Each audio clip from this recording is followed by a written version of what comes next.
자, 이제 오행입니다. 이 오행은 5가지 기운이고요. 오행의 기운은 나중에 천간으로 갑을로 분화가 되는데, 이 갑을에 대한 거는 다시 또 배워야 되기 때문에 일단은 오행 기운 먼저 설명을 드리겠습니다. 이게 명리학 공부할 때 한자를 몰라도 됩니다 라고 제가 이제 많은 분들한테 말씀을 드리는데요, 뻥입니다. 알으셔야지 좋습니다. 왜 알으셔야지 좋냐면, 이 한자는 상형 문자면서 표의 문자라 그래요. 이 한자 속에 뜻이 들어가 있어요. 되게 다양한 뜻이 들어가 있고, 한자 한 단어에 뜻이 막 10개 넘게씩 막 돼 있는 경우가 있고, 이 뜻이 수동과 피동을 동시에 나타내요. 그러니까 상처 받다, 상처 주다, 이게 동시에 들어가는 경우가 있습니다. 이런 거를 염두에 두고 설명을, 그러니까 이해를 하시는 게 좋아요. 그래야 사고가 확장이 돼요. 그러니까 내 중심으로만 생각하면 상처를 계속 나는 받는 거잖아요. 근데 타인 중심으로 하면 내가 줄 수도 있는 거예요. 이런 부분들을 나와 상대를 항상 놓고 생각을 하셔야 된다. 천간과 지지가 서로 상통하는 것처럼 상대와 내가 계속 상통하고 있기 때문에 이 입장을 나로 놓고 보다가 한 번은 상대로 놓고 봐야 이해가 돼요. 그런데 이제 그걸 항상 나로만 놓으면은 상대가 계속 미워져요. 언제 사주 상담이 제일 잘 되는 줄 아세요? 손님들이 왔을 때 누군가 자기가 싫어하는, 미워하는 사람을 내가 욕해 줄 때 너무 좋아해요. 맞아요, 맞아요 이래요. 그래 놓고 본인에 대해서 부정적인 얘기를 하면 아닌 것 같아 이렇게 얘기합니다. 이게 반응이에요. 그래서 미운 사람이 있을 때 사주 보러 가면 너무너무 잘 맞는다 그래요. 그 사람에 대해서 이렇게 얘기를 해주면. 근데 이거는 내가 나 자신을 위해서 할 때는 그렇지만, 내가 나뿐만 아니라 상대방을 위해서 명리학을 공부하거나 이럴 때는 입장을 바꿔서 놓고 하는 연습을 해주시는 게 좋고, 그리고 이 한자, 이것도 나무목이라 그러면 이 나무목이 어떻게 생겼는가 이렇게 보시는 이제 공부를 조금 해주시면 더 좋겠습니다. 이제 저 같은 경우는 이제 명리학 책도 있지만, 설문해자라든가 그다음에 이제 뭐 고문자 고림이라 해서 그 자원에 대해서 나오는 책들이 있어요. 이런 것들을 좀 참고를 해서 뜻을 봅니다. 이게 그 책에 고전에 돼 있는 이런 뜻뿐만 아니라 한자 자체에 원래 갖고 있는 뜻도 조금 더 공부해 주셔서 상상하시면 돼요. 왜냐하면 이건 정해진 뜻이 아니라요, 명령에 들어가 있는 건 다 상징이에요. 상징이라는 건 약간의 변수들이 있는 거예요. 큰 틀로 갔다라는 거지 명확하게 그게 답이다라는 거는 없어요. 이게 철학이잖아요. 철학이니까, 철학은 사유이기 때문에 이게 맞고 이건 틀리다가 아니라 이건 이렇고 저건 저렇다거든요. 그러니까 이런 거를 좀 생각에 넣어 두시면 되겠습니다. 이제 목입니다. 이제 목은 이 글자를 보면요, 한자에서 이렇게 긋는 게 있어요. 이게 뭘까요? 땅. 땅도 되고요. 이게 구분선이에요. 보통은 땅을 말해요. 예. 그러면 이제 목이라는 글자를 요걸 땅이라고 생각하고 이제 해보세요. 어떤 모양일까요? 밑에는, 땅 밑에 뭐가 있죠? 뿌리가 있고요. 뿌리가 요만큼 끝에 다다랐어요. 끝에 다다르면 뭐예요, 이제? 이렇게 나왔다는 얘기예요.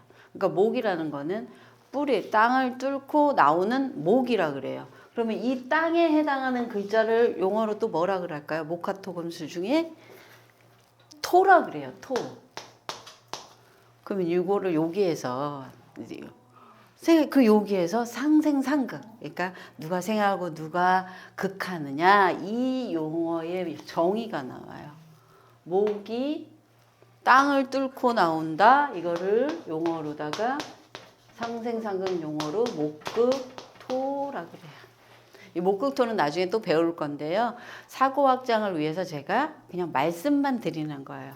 목이, 나무 뿌리가 땅을 뚫고 나오는 이 모습을 목극토라고 한다. 근데 이거를 잘못 말씀드리면, 잘못 해석을 하면 이제 사람들이 목이 땅을 극을 해갖고 잘못 쓴다 이렇게 얘기를 하죠. 이제 그런 것이 아니라 목이 땅을 뚫고 나오는 노력을 목극토라 그래요. 그리고 실제로 목이 있는데 토가 있는 사주들 있죠. 그럼 목극토가 됐죠. 이런 분들의 특징이요. 정말로 열심히 땅을 뚫고 나오려고 하는 기질이 있어요.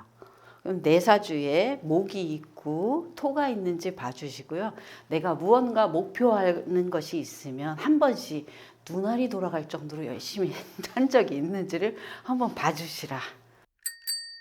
그 사주에 안에서 목이 있다는 것은 구분을 하면 토는 무토, 기토를 다 포함을 하고 이건 초급 아니에요. 천간에는 간목, 을목을 다 하는데 그 중에서 더 열심히 뚫고 나오려면 간목이고요. 을목은 뚫고 나가기 위해서 다른 사람을 활용을 하는 특징이 있어요. 그리고 지지에서는 또 인목이 있죠. 인목은 갑이 될 수도 있고 안 될 수도 있어요. 인인 거예요. 그냥 인 중에 갑인 거예요. 이렇게 돼 있으면 목극토를 열심히 하는 사람, 아까 얘기했듯이 눈알이 튀어나올 정도로 열심히 할 수 있는 구조가 되어 있다. 그리고 그걸 만약에 안 하신 분이라 그러면 이제부터 하셔야 된다.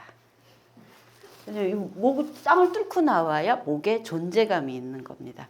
그렇기 때문에 이 목을 가지고 계신 분, 천간의 간목, 을목, 특히 간목이신 분들은 순간적으로 뚫고 나오는 이 힘 때문에 순간적인 에너지, 그 뚫고 나오는 분출하는 에너지가 강한데요. 이게 단점으로는 성질이 급합니다. 욱합니다. 그래서 자기가 화가 났을 때 이런 기질이 나와서 자기가 화가 났을 때 소리를 버럭 지르는 특징이 있어요. 가수들 중에서 그리고 명창들 중에서 간목이 많아요. 일간이 간목이 아니라 천간에 간목이 있으신 분들, 그 중에 뭐 술토라든가 무토 뭐 이렇게 돼 있어서 토로 목극토해서 소리를 긁어서 내시는 분들 명창 중에 꽤 많이는 아니고요. 몇 분 봤습니다. 제가 우리나라 그 명인 인간문화재인 분, 이제 명창분 사주를 감명을 했는데, 목극토로 쫙 돼 있어서요. 술월의 간목, 갑술월에 태어나신 분인데 우리나라 그 유명하신 명창분 한 분 계시거든요. 근데 그렇게 돼 있어요. 소리가 큽니다. 이 특징이 그래요. 왜냐하면 순간적으로 단전에서 끌어올려서 버럭하는 기질이 있습니다. 그리고 곡직이라 그래요. 곡직. 그러니까 이제 이제 완만하게 둘러가거나 그냥 직립하거나 이런 특징이 있는데, 이거는 목이라는 특성은 땅을 뚫고 나와야, 이 싹이 나와야 나라는 사람이 존재하는 거기 때문에 뚫고 나오기 위해서 그냥 그대로 받아버리는 기질도 있는데요. 반면에 뚫지 못한다면 어떻게 하냐면 우회하는 거예요. 우회해서 결국은 뚫어내는데, 요거는 을목의 특성이에요. 그러니까 집요하게 파고들어서 시간이 걸려서라도 원하는 바를 성취하는 특징으로 나타납니다. 그러니까 이게 나쁘다 좋다 이런 개념이 아니라요. 이 사람들의 삶의 방식을 말하는 거예요. 예를 들면 간목이 그냥 그대로 직을 한다라고 하면, 이 간목은 직을 만약에 못했을 때는 좌절을 겪는다는 뜻이고 결국 못 뚫는다는 뜻도 됩니다. 근데 을목은 이걸 하니까 안 되는 것 같으니까 내가 방법을 우회하고, 내가 못할 것 같으면 다른 사람하고 협력을 해서라도 가려고 하니까 삶에 있어서는 되게 유연한 자세로 나타날 수 있는데, 이렇게 뚫기만 하는 사람 입장에서는 이 사람이 이게 좀 사람이 좀 그런 것 같아 라는 표현을 할 수도 있는 거라는 거.